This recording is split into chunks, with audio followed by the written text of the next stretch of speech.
Oh,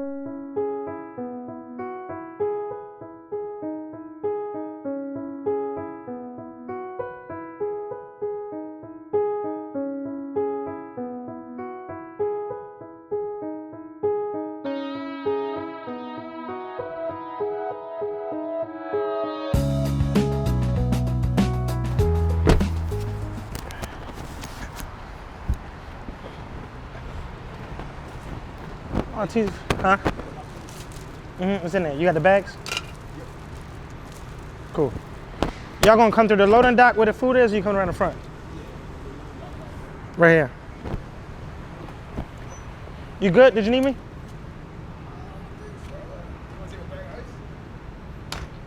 I can come back down for it, because they're gonna film.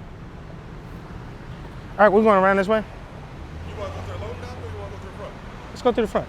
So we're here. Today is the day. Well, first of all, welcome back to another edition of this vlog.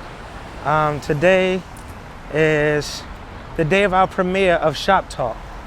And we're here at the Reginald F Museum. About to go in and do some sound check, do a walkthrough, get dressed, and then be able to do the premiere. I'm so excited about this. We've been doing this for a while, planning it, shooting it. Now today is actually premiere day, man, and it's actually big because we talk about these things like they're just whatever, like it's just normal. But yo, this is literally a film that we produce, and this is not like an iPhone footage. This is 4K. Show them some of the footage. All right, so but this is literally 4K. So you see what I mean? It's great footage, great quality. I have a great team of shooters, yeah. So not every day you get to say that you're part of a premiere, or that you produced a. Hold on, you're running out of space. I'll stay right here. So it's not every day that you get to say that you are a executive producer of a film, and I'm excited about that, man. Executive producer, director. We put a lot of planning into this. We curated the whole thing. We have great partners with the Black Mental Health Alliance, who are part of the premiere. So it's going to be a panel about sexual exploitation. It's not just, the video is kind of about R. Kelly, but it's more about sexual exploitation and just a raw, organic conversation that you see that takes place in barbershops and salons all over the place. So this is literally no different. So come stick along with us as we premiere this film. This is all about culture. It's about the experience. So we want to make sure that the music fits the vibe.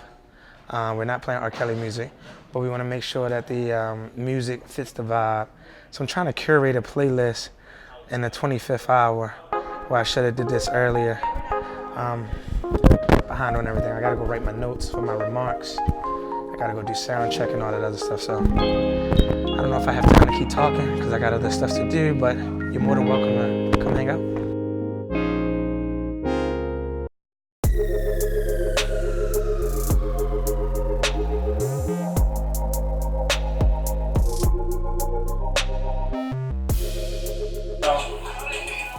Getting dressed.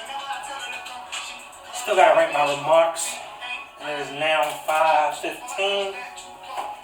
And the event starts at 5:30.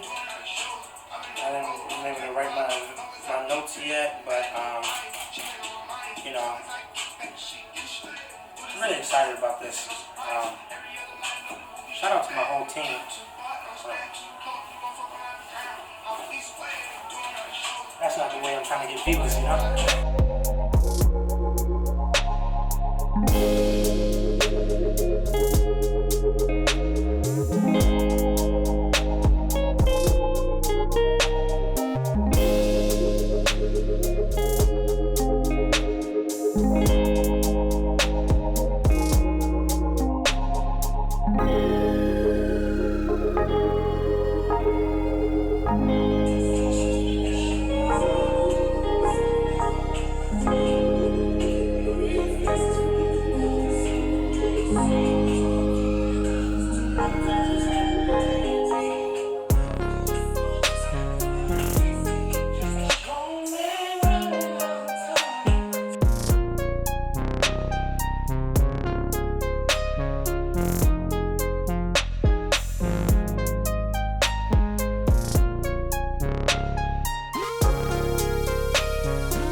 not just, hey, you're sitting in your bed, you're sitting in your living room watching Netflix. You know what I mean? But this could be on Netflix. But, so I need a little bit more energy. How is everybody doing today? There we go, there we go.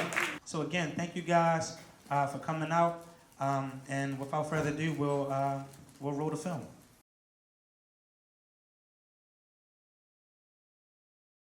It's one thing for your loved one to go through hardship, but it's another thing for your loved one to go through hardship and that person is not being held accountable. Instead, they are being celebrated. And that's what we did to R. Kelly. R. Kelly's music was a soundtrack to the damn abuse. I love R. Kelly's music to this day. I can go down the catalog of songs, and if it came on right now, I would try my hardest not to hit my foot and sing it. But as a dad and as a man, I can't respect him anymore. So for that reason, I can't separate. It took for them to come out with a documentary for them to say, "Oh no, we're not talking to him no more. We're not going to play any of his music, and also we're not going to perform any of his music." All right, did everybody like that? So, without further ado, I want to introduce our panelists and our partner for tonight, the Executive Director of the Black Mental Health Alliance, Ms. Jan Desper Peters. Listening is the best thing that you can do for a child is to listen to them. Children come to us in all different packages and they have all different kinds of behaviors. And we are quick to label children as ADHD or label something as depression or label it as anxiety disorder when it's actually PTSD. We as a community are in denial about the level of pathology and trauma, but we are also victims and we are dealing with complex compound historical trauma. Good night, network and politics, and make sure that, we just continue to work together to address this universal issue. Thank you. All right, so the lesson and the takeaway from this episode is don't allow people or yourself to put you in a box. One of my great mentors and people that I admire and that I watch and research is Steve Jobs. And he was known for saying that the things that you do and the concepts and the rules that we follow were created by somebody no smarter than you. The same reason why we go to work for a 9 to 5. Why does it have to be 9 to 5 or 8 to 4? Who came up with that?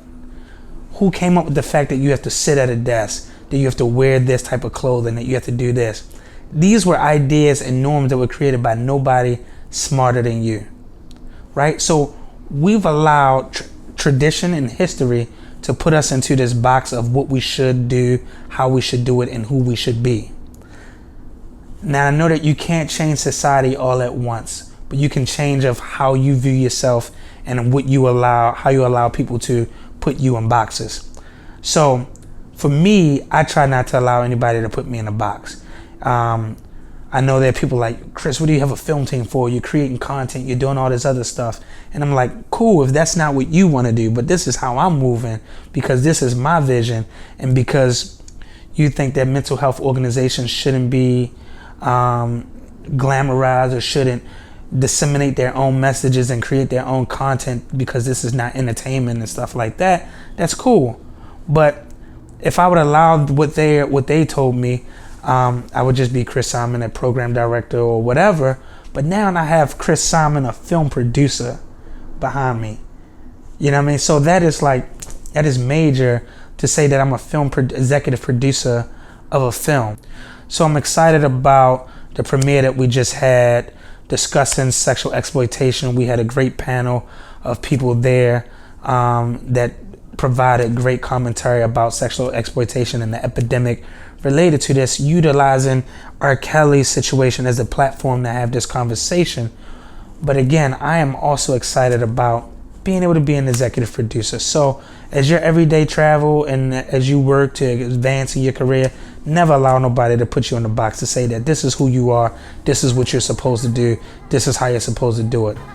Forget that. Write your own rules, do things the way that you see, because at the end of the day, you have two people to answer to, God and yourself. So I hope you like this episode. Make sure that you go follow, subscribe, share, comment, like, just like. No, but really, make sure that you like and share it, man. I hope this is messaging that is good for you and that you see the work that we're doing in the mental health space, but also in business in general.